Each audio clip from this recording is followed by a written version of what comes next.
You know what happens on the weekends, don't you? Of course, we go out to the left coast and we talk with Mr. Michael Snyder. Hi, Michael. Well, hi, Alex, and hello from Hollywood. And man, that brass sounds good to me. Swinging, buddy, swinging. We have a few films to talk about, some of which are actually pretty good. Most of them are, actually, maybe all of them. I have to preface everything in terms of our movie reviews by saying that due to conflicts with other movies I wanted to see and review this week, I did not get to see the one opportunity to watch Sausage Party, but I hear it is very, very funny. So they gave me a chance, and it's not that they hid the film at all. And I am going to try to get to it, and I just hear it's very good. The new weirdly funny adult animated movie about food products at your supermarket having lives of their own. Anyway, let's move on to other weird things that have surprising lives of their own. Let's talk about Pete's Dragon, which is a remake and an update of the Disney 1977 mix of live action and 2D animation, all about an orphan boy named Pete and his best friend Elliot, who just happens to be a dragon. And the original was a bit on the corny side, as could be imagined, by a cast featuring Helen Reddy, Mickey Rooney, Red Buttons, Jeff Conaway, and Shelley Winters. Can't get enough of Shelley Winters. And apparently, as I recollect, a hillbilly family took this orphan boy in, and he hates them, and they want him back. And, of course, the dragon has to protect him and the good people of the small town where he runs. The update is different. It features, number one, a beautifully realized CGI dragon that is actually designed to echo the goofy original dragon design, but it works. And it works even better because the script and the performances generate real emotion.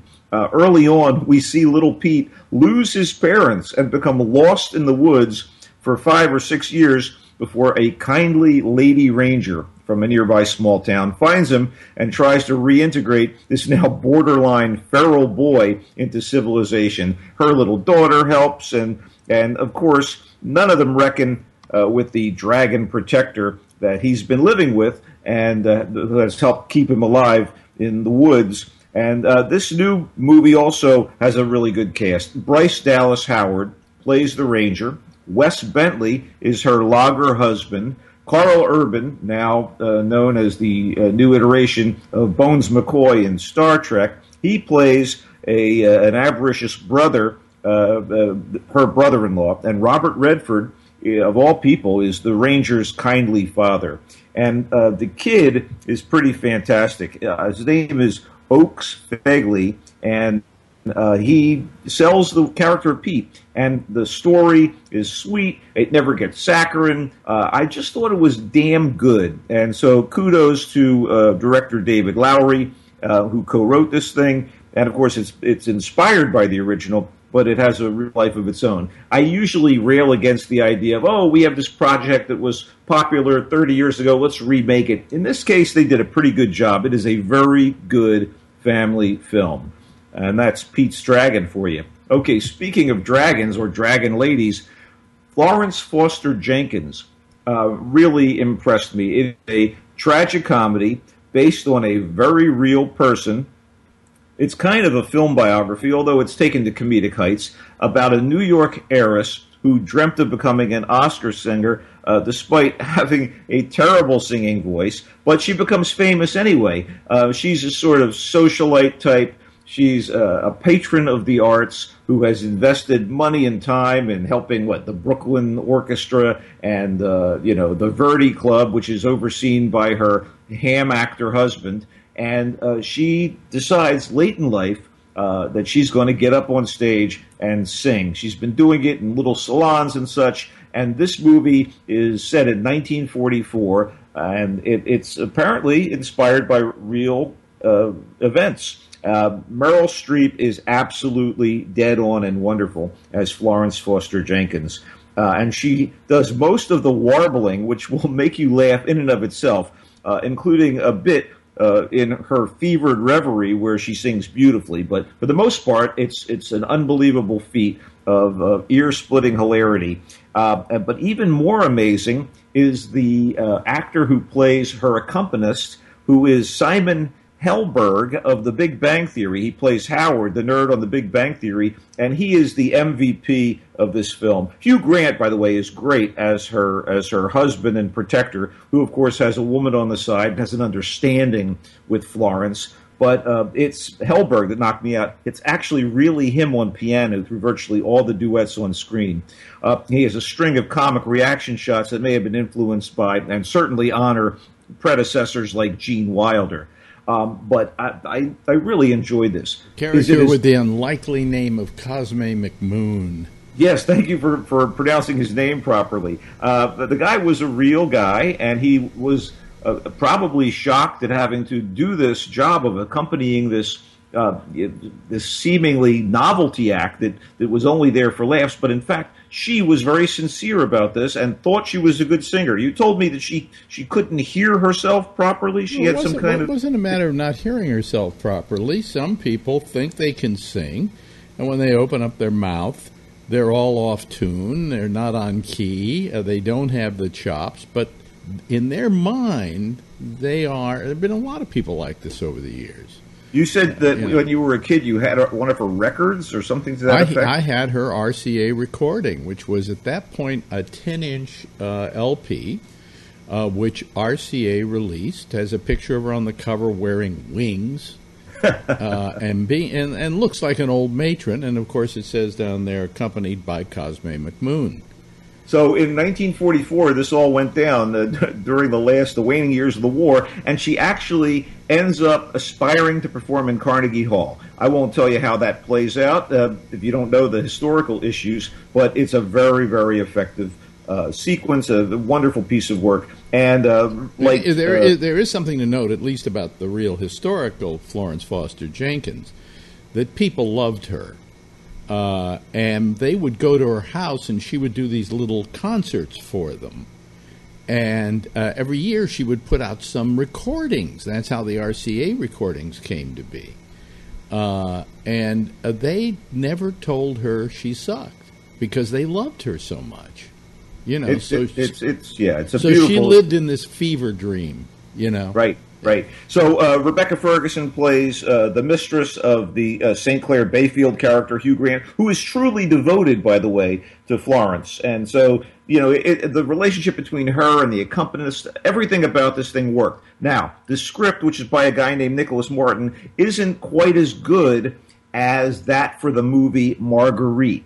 This is the same story that was fictionalized and done to perfection in a French film last year. Marguerite set the story of the Dowager in 1920s Paris, and it was fantastic. And it actually led to a César Award for Catherine Brutt, who plays the Florence Foster Jenkins character. But you know what? I really like this. I thought Streep was fantastic. They're going to talk about her at Oscar time. Charming, sweet movie. And catch Marguerite if you can. Okay, moving along. Hell or High Water is a gritty, modern, noirish tale of two brothers on the edge in our perilous economic times, one of whom is separated from his wife and his offspring, the other fresh out of another stint in jail. The bank is going to foreclose on the family land, which might be an even greater tragedy than is initially obvious. By the way, did I tell you this is set in Texas? These guys do what most Texans in that situation would do. Yeah, this is called what? The Hell or High Water. Mm-hmm. And they start robbing a string of area banks. I mean, they're pretty smart and efficient at doing this, but it gets the immediate attention of Marcus, a good old boy Texas Ranger on the verge of retiring, and his bickering half-American, Mexican-American, half-Comanche partner. And Marcus decides to track down the thieves and bring them to justice as his swan song. I mean, damn, it's good. How good is it? Well, Chris Pine plays the good guy brother. Ben Foster plays the bad guy brother. You buy them as brothers, you buy their characters, and you kind of root for them in a way.